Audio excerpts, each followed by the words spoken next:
Welcome everybody to today's training session.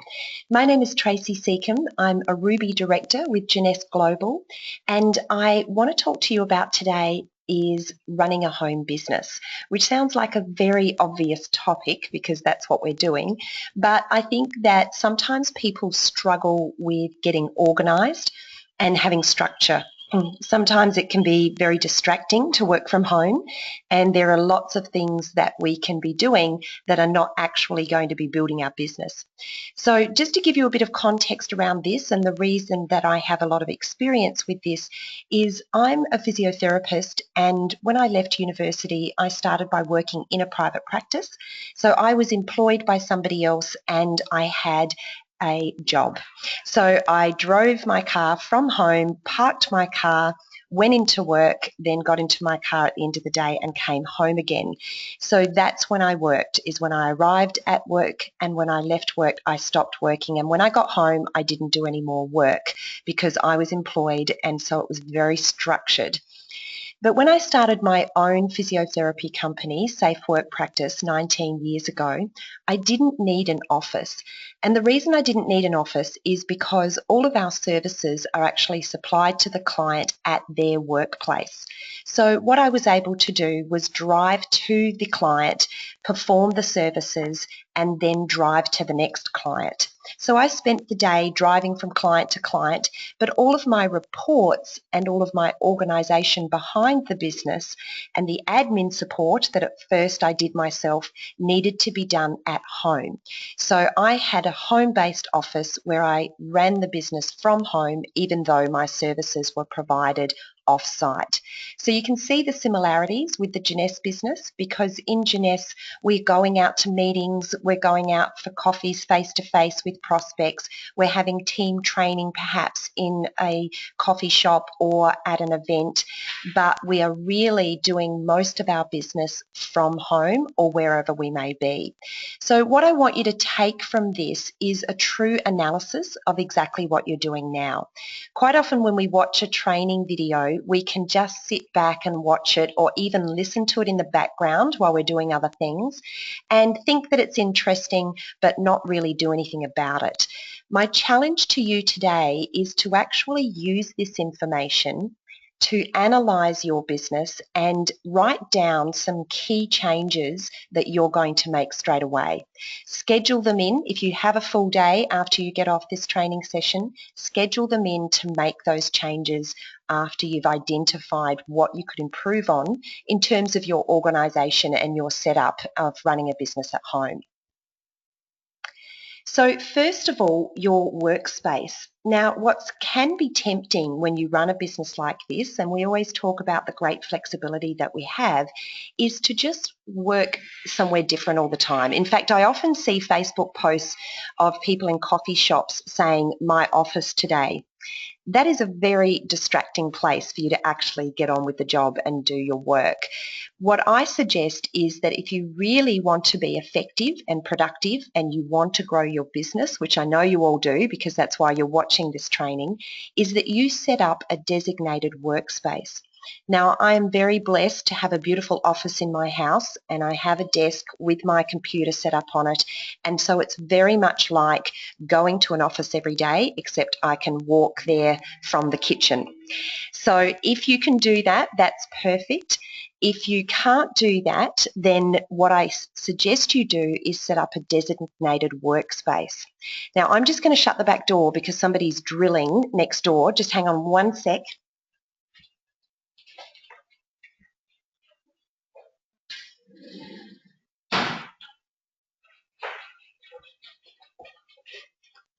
Sorry about that, evidence that I'm running a home-based business.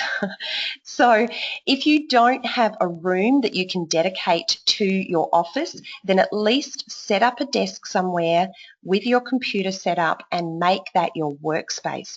This is really important because your subconscious mind is going to know that every time you sit down in that space, that is when you're going to be productive.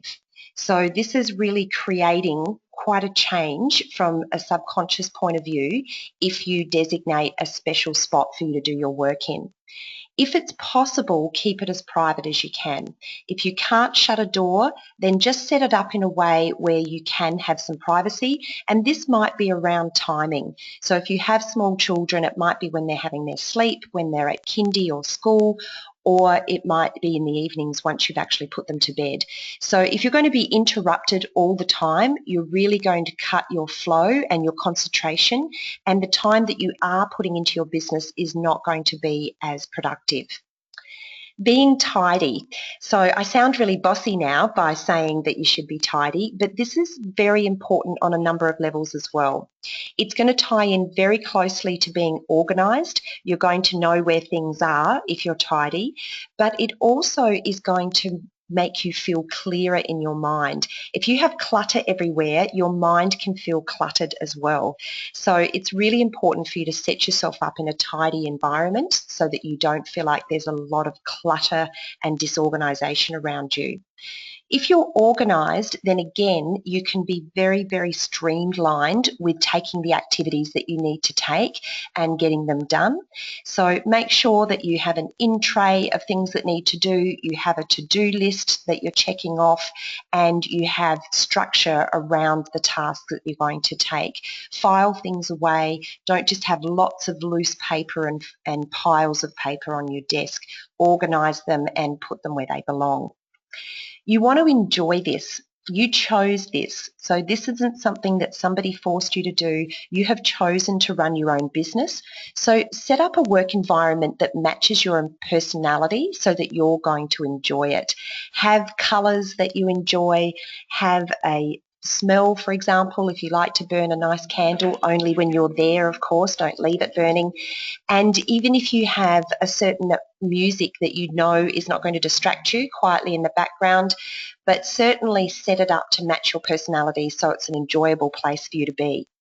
Good lighting is really important. As you build your business, you will do more videos. It's great to have good lighting for that. You will also want to feel like you're having some contact with nature. So it's ideal if you have a window so that you have natural lighting. And as a physiotherapist, I must say it's very important for you to be comfortable.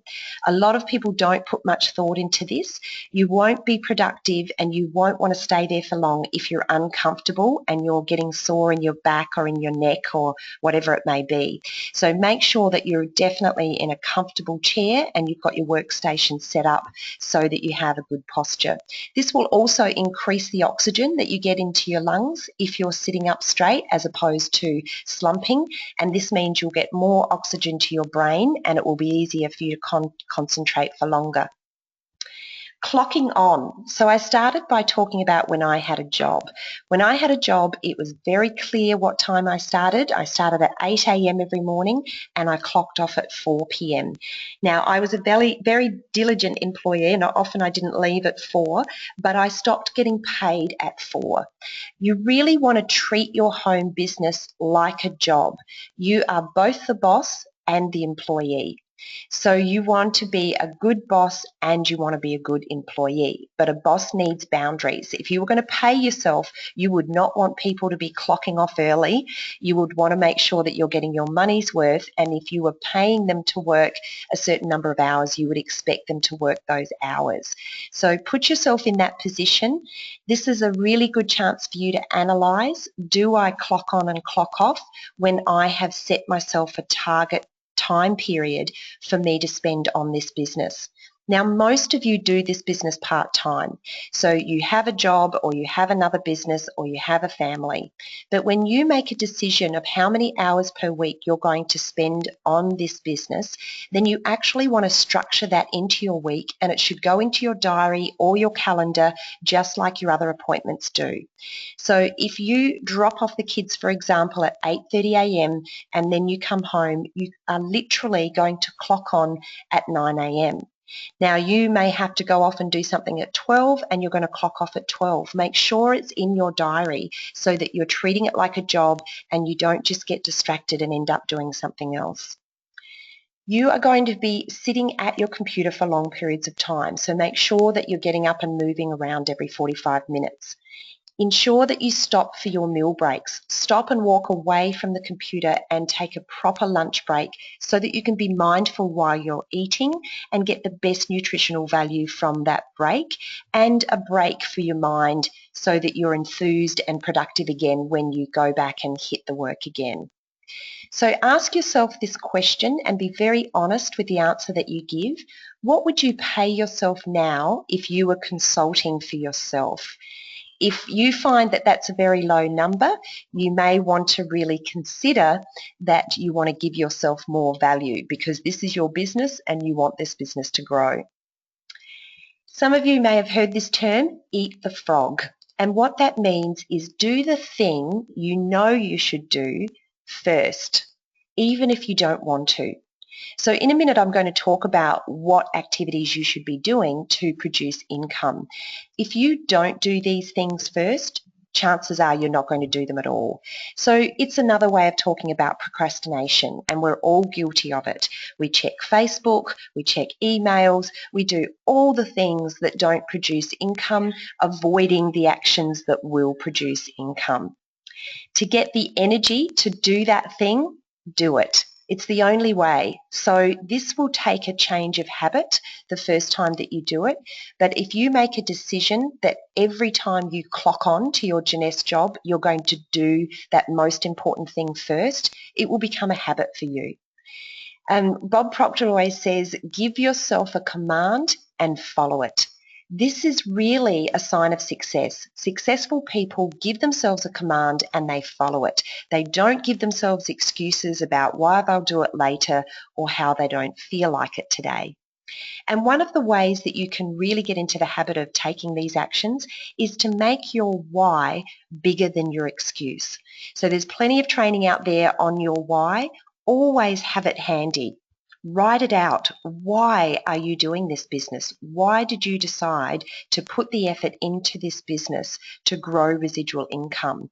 What is your life going to look like once you have that residual income? Keep that really clear at the front of your mind, and when you find yourself about to procrastinate, about to make an excuse, remind yourself of your why so that you feel energized to take that action. This is really powerful as well. Set your intentions the night before. So before you go to bed, read your calendar for the next day so that you're very clear on what it is that you need to get up and do in the morning.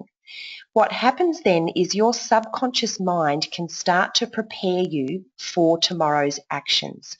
So this is really important. Don't just wake up the next day, do all of those things that we do to get ready and then sit down and look at your list. You are going to change your productivity by doing this one simple step, which is checking out what you've got on for tomorrow the night before.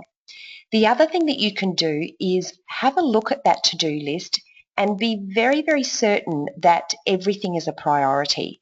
Sometimes we have things in there that are not as important as what we should really be doing.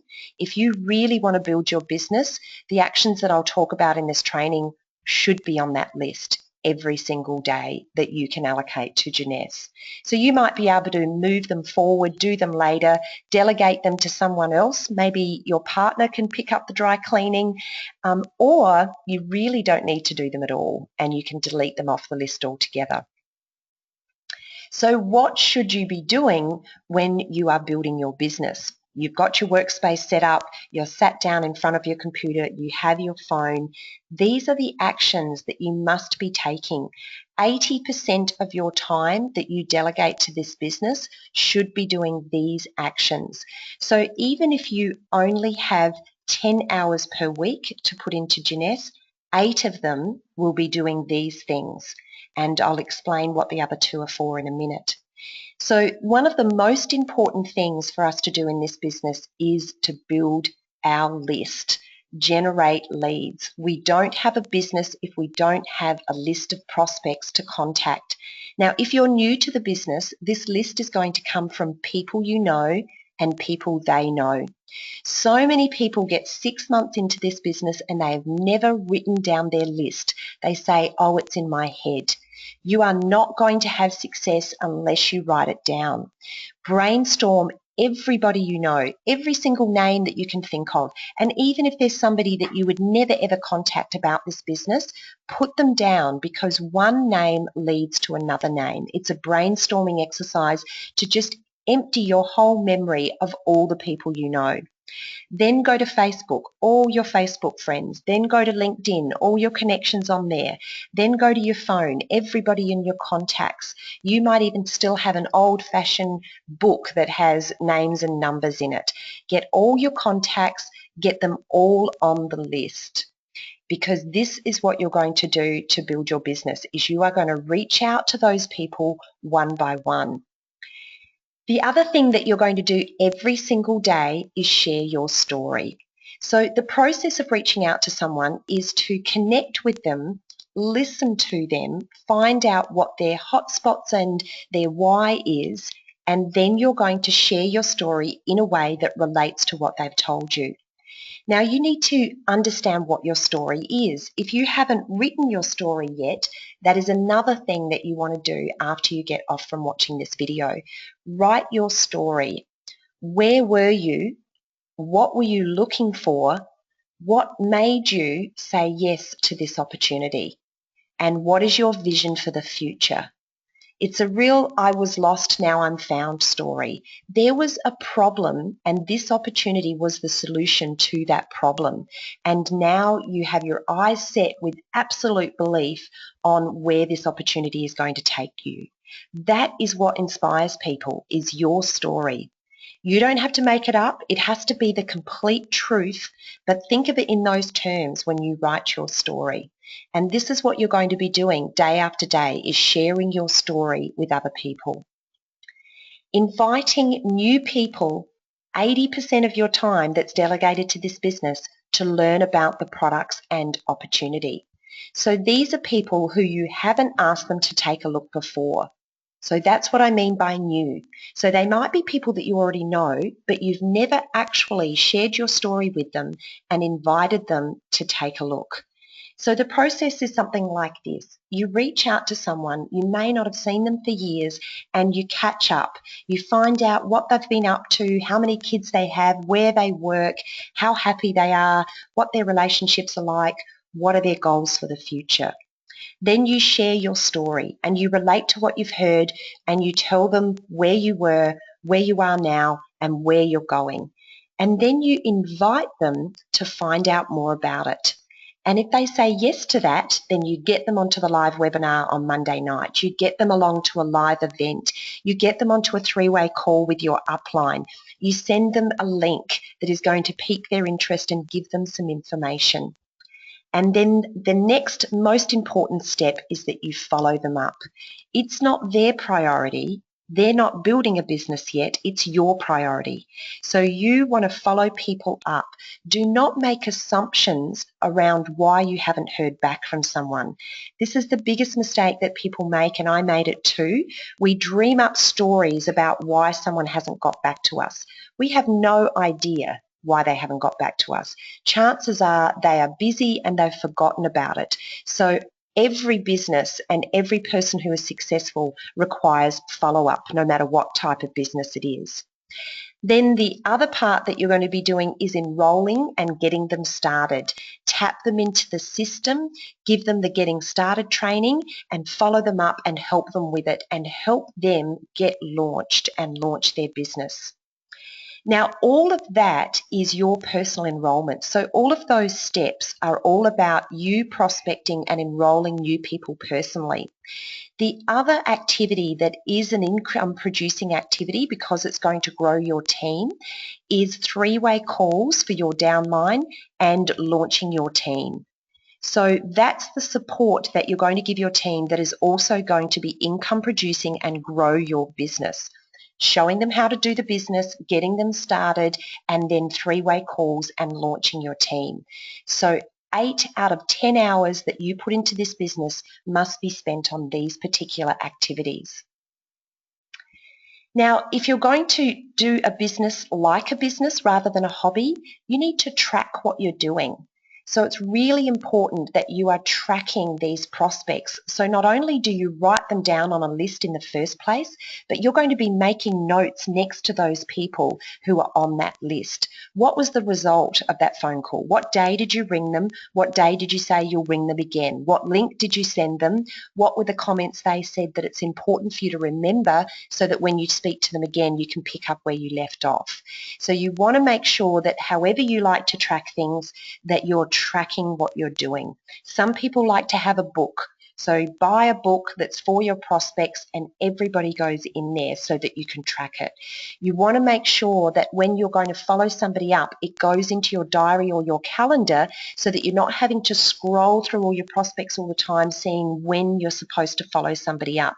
So not only do you put the date next to their name of when you plan to follow them up, it also automatically goes into your reminder system so that the night before you go to bed, you know that tomorrow you're following up so-and-so and you can have a look back at the notes to see what it is that you spoke about last time.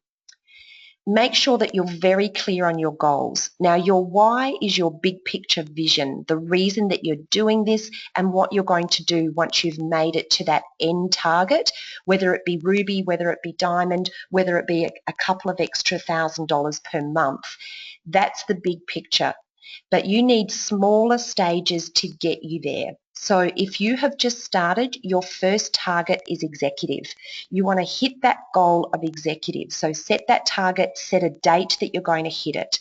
If you've just joined, you can get to executive and beyond in the first week in your business. The best way for you to do that is to set up a launch. Then you want to set that next target, executive to jade, jade to pearl, pearl to sapphire, and you keep working your way up the ranks.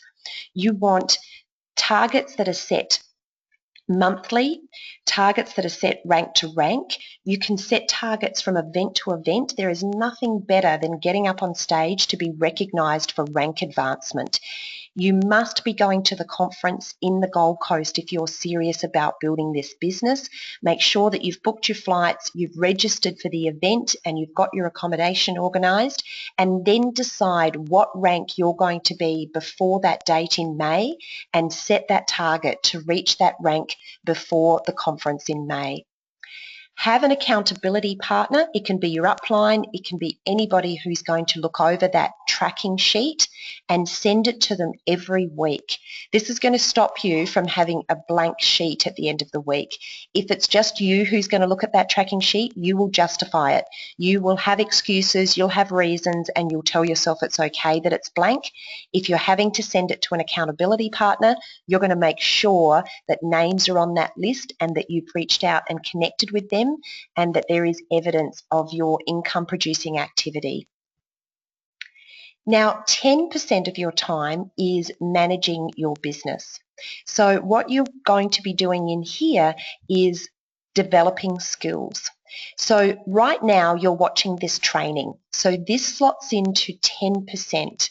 Now, the only way this training is going to be useful to you, just like any other training that you watch, is if you actually follow it up by practicing the skill that you've learnt in the training session and tweaking it, testing and optimizing.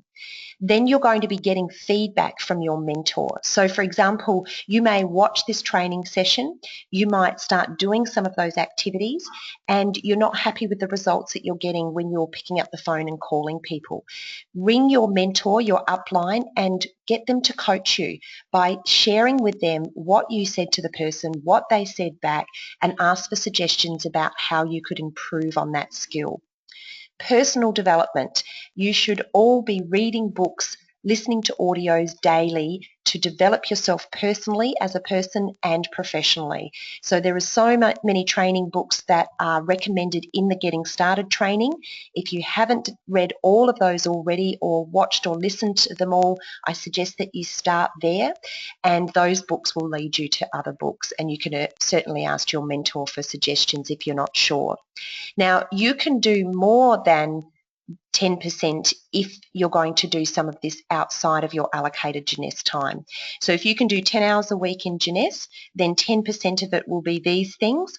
But if you are going to also listen to an audio when you go for a walk and do other things, then absolutely do more personal development. Now, only 10% of your time is supporting your team. And a lot of you will look at this and realize that you're probably spending more time supporting your team than you are doing what's in the 80% list. Now, remember that supporting your team is not the activities of three-way calls and launches. They are still income producing activities, even though they are supporting your team. The same with getting people enrolled and tapping them into the system and the getting started training.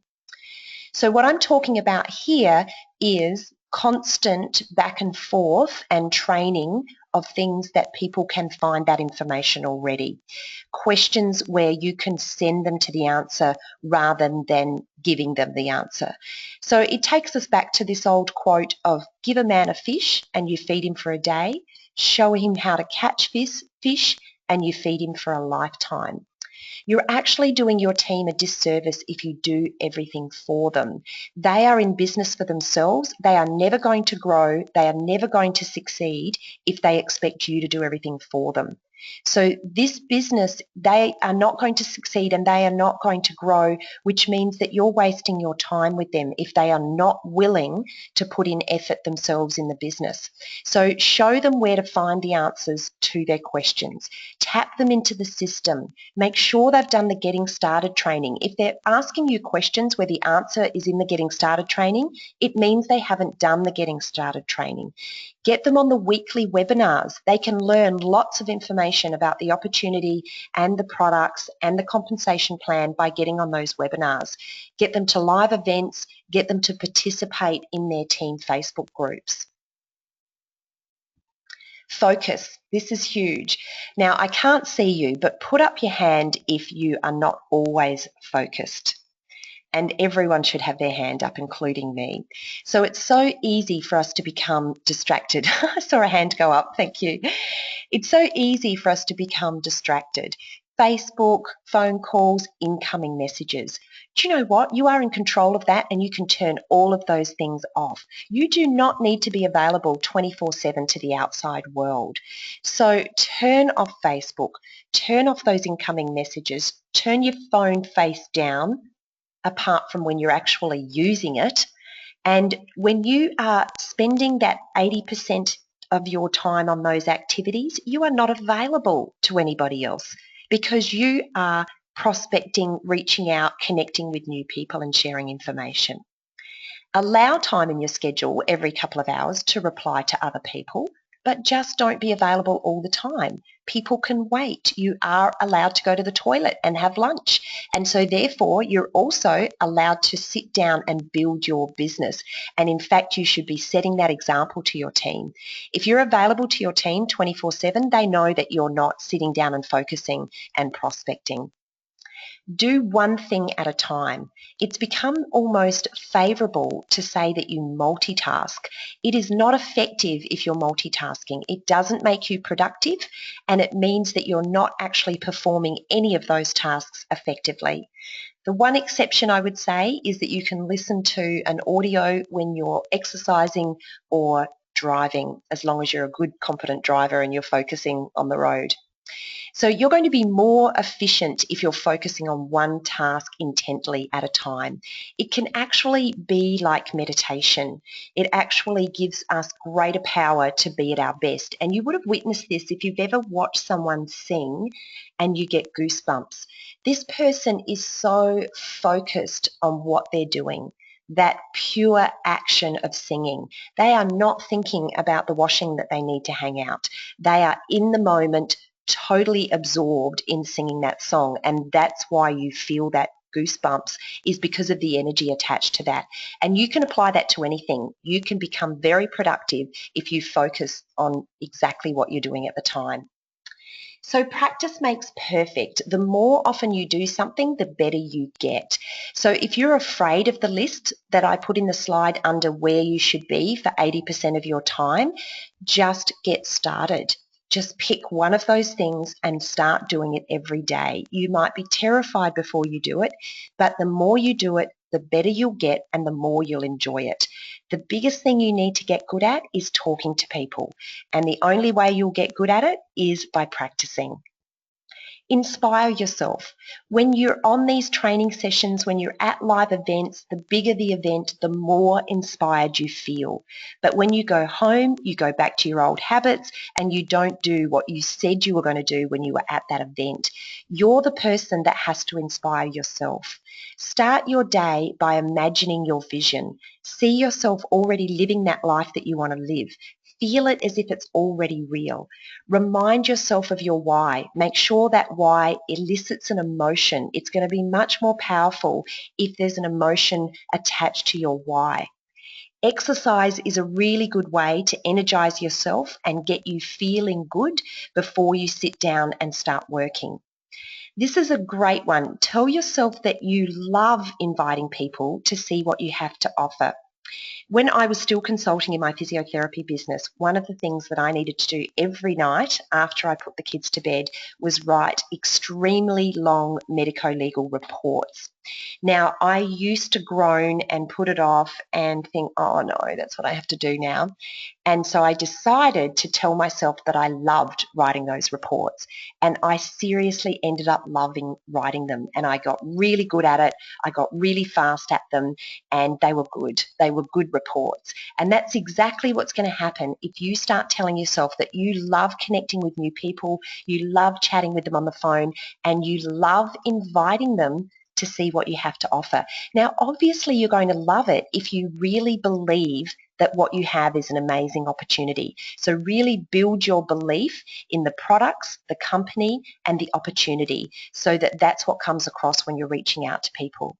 And laugh and have fun in your business. You know, you want to do this business for a long time and you want to go all the way with it. So you're going to have to enjoy it. So make sure that you're keeping it fun.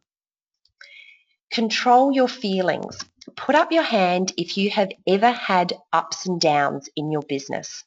So one day somebody says yes and they join your business and you're so excited and you're on a high. A week later, they change their mind. They've decided that they want their money back. They don't want to be in the business anymore. Now you feel low and you just think, oh, I don't know if I can do this. Can you see what a roller coaster you can get on with your feelings? You are in charge of how you feel. And how you feel will determine what you do. So if you find that you are procrastinating and you're not getting on with what you should be doing in your business, check in with your feelings. How are you feeling? If you're not feeling great, then you really need to do something about it and lift that level of feeling. Look at why you're not feeling good, because you've had a bad thought. You know, the reason you have negative feelings is because you've had a negative thought. What is that negative thought and what's the opposite to it? If you're not feeling great, come back to the negative thought that's made you feel that and then think about the opposite to that. So what if somebody said no? There are so many amazing people out there who could be joining your business if you actually reach out to them. You want to get yourself on that positive frequency so that you're in that space when you can connect with people. And this is why our feelings are so important. Everything is energy. Hold up your hand in front of your face and look at your hand. Now, it looks like it's solid and it feels like it's solid. But if we got a microscope and we really looked into the structure and the cells of our hands, what we would see is little vibrating cells. Because in fact, our hand is energy. Everything is energy. So the energy that we're creating in our business starts with what we think. Then our emotion amplifies it, and it's actually our action that is going to increase that momentum. So it's not enough just to think great things and feel great things. The action is absolutely key. And if you're not willing to take the action, you are never going to experience the success that you really want. And finally, I'd like to end on this note. If you don't already have a goal card, then get yourself a card and write your goal on it and look at it every single day. Read that goal card out loud to yourself every single day. Now, you can write anything you want on there. What I would say that pick an exact number of passive income that you would like to be earning every month, because you need to be very specific with your goals. But the rest of it is up to you. So this is an example. I am so happy and grateful now that I am loving my life in every way. helping so many people transform their lives and experience the freedom to live the way they please.